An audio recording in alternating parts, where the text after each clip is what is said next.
अस्सलाम वालेकुम dear student, this is Mohammad Shoaib and welcome to my channel रूमीम्स एकेडमी। तो आज हम लोग क्लास 9 की मैथ से स्टार्ट करने जा रहे हैं, जिसका यूनिट नंबर 1 है real numbers and complex numbers. ठीक है, real numbers and complex number हम इससे पहले जो है वो स्टडी कर चुके हैं।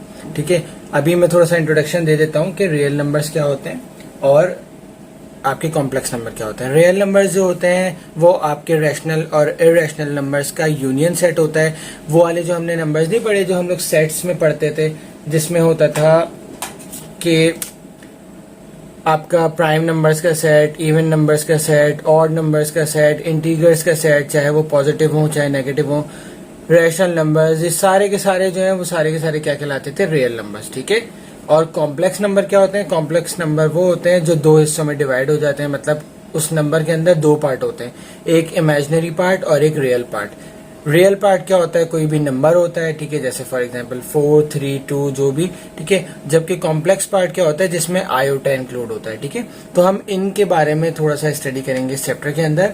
तो एक्सरसाइज नंबर 1.1 है आपकी, जिसमें हमें पहला क्वेश्चन है हमारे पास कि identify the following as rational and irrational numbers. ठीक है, also write each one of them in separate column. ठीक है, तो हमें रैशनल नंबर्स और इरेशनल नंबर बताने हैं दिए गए क्वेश्चंस के अंदर। आपके पास सामने लिखे हुए होंगे 11-12 क्वेश्चंस, उसके अंदर से हमें बताने कि रैशनल कौन सा और इरेशनल कौन सा है। ठीक है, अब हमें रैशनल और इरेशनल कैसे पता चलेगा, इसकी हमारे पास है ट्रिक। ठीक है, क्या है ट्रिक?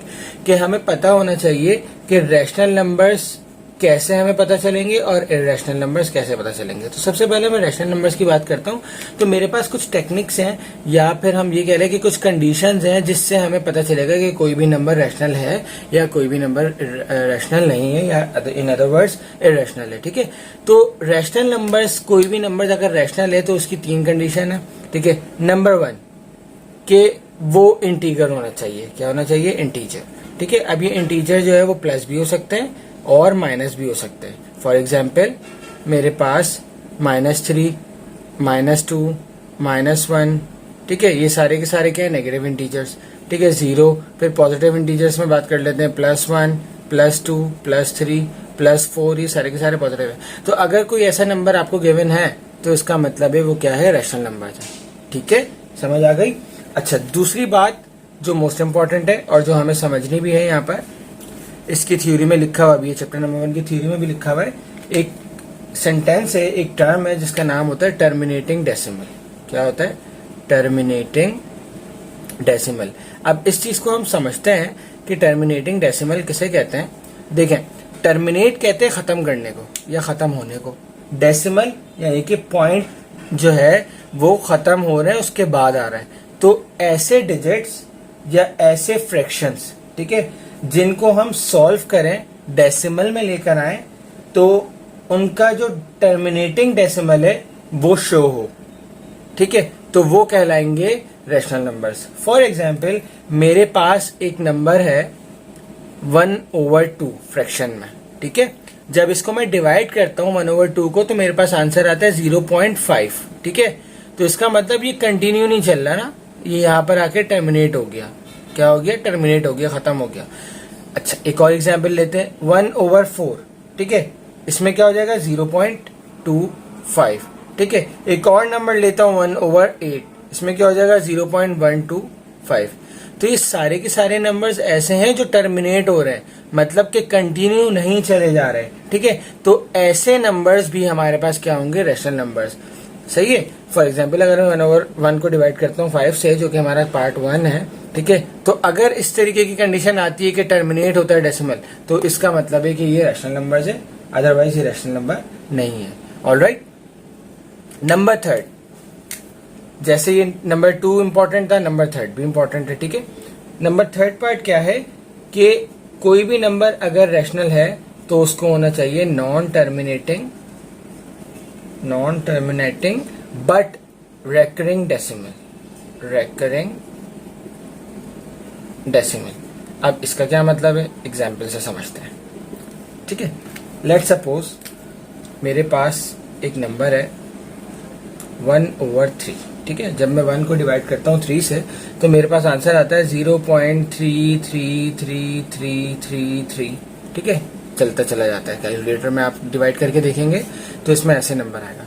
तो इसका मतलब क्या है, एक तो ये नॉन टर्मिनेटिंग है, खत्म नहीं हो रहा, ठीक है, टर्मिनेट नहीं हो रहा। सेकेंड थिंग कि रेकरिंग भी है। रेकरिंग किसे कहते हैं, किसी भी चीज का किसी खास इंटरवल में बार बार रिपीट होना, बार बार रिपीट होना, उसे हम कहते हैं कि ये रेकरिंग है, ठीक है। अब जैसे देखें ये बार बार क्या हो रहा है, दोबारा आ रहा है 3, ये भी 3 अब यहाँ पर जैसे 2 डिजिट के बाद दोबारा 2 दफा 3 आ गया, फिर दोबारा 2 दफा 3 आ गया। अब ये तो सेम नंबर है ना, तो इसलिए हमें रेकरिंग की ज्यादा एग्जांपल समझ में नहीं आ रही। एक और एग्जांपल लेता हूँ, उससे समझते हैं कि जैसे मिसाल के तौर पर मेरे पास 1/11 है, ठीक है। तो जब मैं 1/1 को डिवाइड करता हूँ 11 से, तो मेरे पास आंसर आता है 0.09090909 चलता चला जाता है। इसका मतलब क्या है, ये नॉन टर्मिनेटिंग भी हो गया।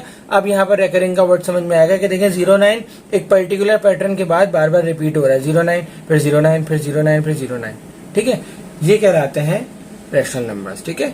तो ये रैशनल नंबर की 3 जो है वो प्रॉपर्टीज हैं या ये कैरेक्टरिस्टिक्स हैं। आपको याद रखनी है कि अगर कोई नंबर रैशनल होगा तो सबसे पहली बात कि वो इंटीजर होना चाहिए, पॉजिटिव या नेगेटिव। नंबर 2 कि वो टर्मिनेटिंग डेसिमल की प्रॉपर्टीज के अंदर होना चाहिए, जैसे फॉर एग्जांपल मैंने आपको बताया। और नंबर 3 कि वो नॉन टर्मिनेटिंग और रेकरिंग डेसिमल हो, तो वो नंबर कहलाएगा आपका रैशनल नंबर। ऑलराइट, ठीक है। अब इसको अगर कॉपी करना है तो आप लोग कॉपी कर लें, स्क्रीनशॉट ले लें। अब मैं बताता हूँ कि इर्रेशनल नंबर की क्या प्रॉपर्टी होती है, ठीक है। अब जिस तरीके से हमने रैशनल पढ़ा, अब इस तरीके से इर्रेशनल पढ़ेंगे। इर्रेशनल की हमें इतनी लंबी कहानी नहीं करनी, सिर्फ और सिर्फ इर्रेशनल, कोई भी नंबर अगर इर्रेशनल है तो उसके लिए एक प्रॉपर्टी होनी चाहिए। क्या होनी चाहिए, एक प्रॉपर्टी, और वो क्या है कि वो नॉन टर्मिनेटिंग हो, non terminating plus non recurring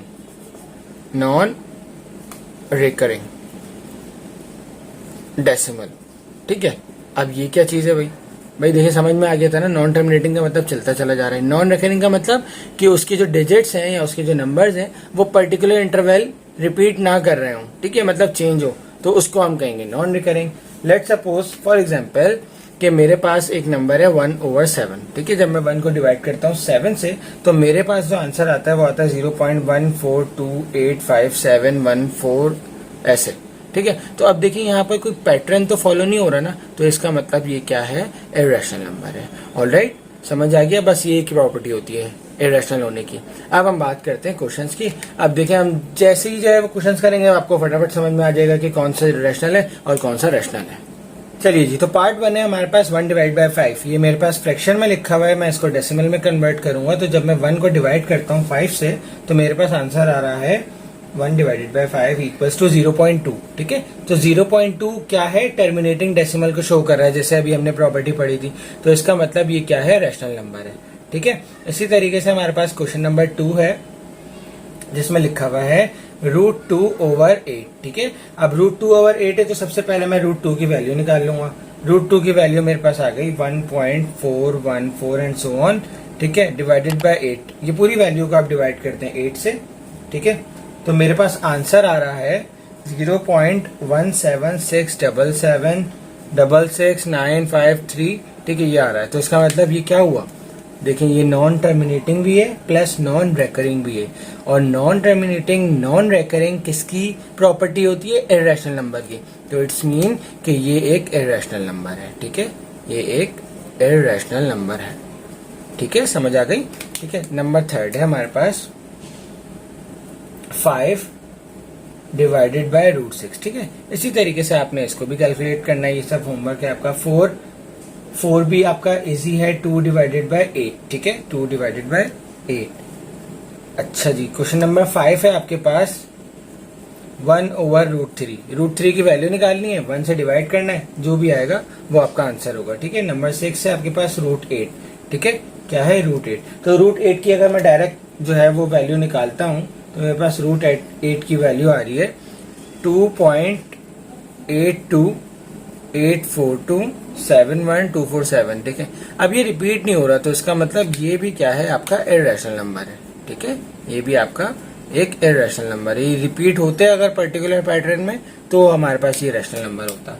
alright, ठीक है। अच्छा, क्वेश्चन नंबर 6 जो है, क्वेश्चन नंबर 6 जो है वो लिखा हुआ है ई, ठीक है, ये ई, ठीक है। अगर आपके पास साइंटिफिक कैलकुलेटर हो तो साइंटिफिक कैलकुलेटर में जो है ना अल्फा होता है, एक ऊपर लिखा हुआ होता है जहां पर ऑन ऑफ का बटन होता है, सॉरी शिफ्ट का बटन होता है ना, उसके बराबर में एक अल्फा का बटन होता है। ठीक है, आप अल्फा दबा के ई का बटन दबाएं जो सबसे नीचे होता है बॉटम पे, उसको दबाएंगे। ठीक है, तो हमारे पास जो आंसर आएगा वो क्या होगा, वो होगा 2.71828। ठीक है, तो ये क्या है, चलता चला जाएगा ये नंबर। तो ये क्या है, एक नॉन रेकरिंग और नॉन टर्मिनेटिंग है, तो इसका मतलब ये भी क्या है, एक इर्रेशनल नंबर है। ठीक है, इसी तरीके से हमारे पास जो पार्ट 7 है, सॉरी पार्ट 8 है, ये पार्ट 7 था। पार्ट 8 जो है हमारे पास, पार्ट 8 में भी जो है वो क्या है, नंबर पाई। ठीक है, अब ये पाई क्या है, ये कैसे पता चलेगा, पाई की वैल्यू होती है 22 डिवाइडेड बाय 7, 22 डिवाइडेड बाय 7। तो जब मैं 22 को डिवाइड करता हूँ 7 से, 22 को डिवाइड करता हूँ 7 से, तो मेरे पास आंसर आ रहा है 3.1428571429। ठीक है, तो अब समझ आ गया आपको कि ये क्या है, एक इर्रेशनल नंबर है। ठीक है, इसी तरीके से आगे आपके जो है वो कुछ और पार्ट दिए हुए हैं, 22 डिवाइड बाई 3, 5, 1/π। ठीक है, 11 डिवाइड बाई 22। ये सारे के सारे बड़े इजी हैं, आप इसको कैलकुलेटर से सॉल्व करना है। अगर वो इस तरीके से आ रहा हो तो वो इरेशनल है, अगर जो है वो नॉन टर्मिनेटिंग और टर्मिनेटिंग हो, रेकरिंग हो, तो इसका मतलब क्या है, नॉन टर्मिनेटिंग और रेकरिंग हो तो इसका मतलब क्या है, वो रेशनल नंबर है। सिंपल। तो ये आप लोगों ने खुद से होमवर्क करना है। अगर आपको कुछ समझ में ना आए तो आप लोग मुझसे कमेंट सेक्शन में पूछ सकते हैं, तो मैं आपको बता दूंगा इंशाल्लाह। क्वेश्चन नंबर 2 में हमसे कह रहे हैं कि convert the following into decimal fractions and also indicate the terminating and non terminating decimal. मतलब क्वेश्चन नंबर 1 के ही टाइप का सवाल है ये, बस सवाल चेंज करके दे दिया। ठीक है, उसमें हमसे कह रहे थे कि भाई रैशनल और इरेशनल बताएं। ठीक है, अब यहाँ पर क्या कह रहे हैं कि आप पहले डेसिमल में कन्वर्ट करें और फिर बताएं कि टर्मिनेटिंग कौन सा है, नॉन टर्मिनेटिंग कौन सा है। तो आप लोग जो है वो अच्छी तरीके से समझ चुके हैं टर्मिनेटिंग किसे कहते हैं और नॉन टर्मिनेटिंग किसे कहते हैं। तो बहुत ही सिंपल है। तो सबसे पहले हमारे पास जो पार्ट है वो लिखा हुआ है 5 डिवाइडेड बाई 8। तो जब मैं 5 डिवाइड बाई 8 5 को कैलकुलेटर से 8 से डिवाइड करता हूँ तो मेरे पास जो आंसर आता है वो आता है 0.625। ठीक है, एक साथ पहले कर लेते हैं, उसके बाद फिर हम लिखेंगे कि कौन सा क्या है। ठीक है, question number 2, question number 3, question number 4 and question number 5। Question number 2 है आपके पास 4 डिवाइडेड बाई 18। ठीक है, क्वेश्चन नंबर 3 है 1 divided by 15। Question number 4 49 divided by 9 और 5 है आपके पास 50 डिवाइडेड बाई 76। ठीक है, तो चलिए कैलकुलेटर से स्टार्ट करते हैं। 4 को डिवाइड करें 18 से तो हमारे पास आंसर आ रहा है 0.2222 एंड चलता चला जा रहा है आंसर। ठीक है, 1 को डिवाइड जब मैं 15 से करता हूं तो मेरे पास आंसर आता है 0.06666, ये चलता चला जा रहा है। ठीक है, 49 को जब मैंने डिवाइड किया 9 से तो मेरे पास आंसर आ रहा है 5.4444। ठीक है, एंड सो ऑन। और जब 50 को डिवाइड कर रहा हूँ 76 से तो मेरे पास आंसर आ रहा है 0.6578। ठीक है, इस तरीके से। तो अब आप लोग बताएं मुझे कि इसमें से कौन सा जो है वो आपका टर्मिनेटिंग है और कौन सा नॉन टर्मिनेटिंग है। तो बिल्कुल आपके सामने ही लिखा हुआ है कि ये टर्मिनेट हो चुका है, तो इसका मतलब ये टर्मिनेटिंग डेसिमल है आपका। ठीक है, जबकि ये जितने भी नीचे लिखे हुए हैं ये सारे के सारे क्या हैं, नॉन टर्मिनेटिंग है। क्या है, नॉन टर्मिनेटिंग। ठीक है, ये चारों के चारों। ठीक है, तो हमने क्या किया, सबसे पहले इनको फ्रैक्शन डेसिमल फ्रैक्शन में कन्वर्ट किया। पहले फ्रैक्शन में लिखे हुए थे।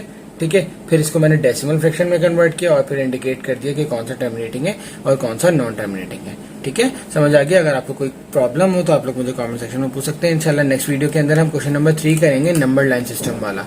तो तब तक अपना बहुत सारा ख्याल रखिएगा।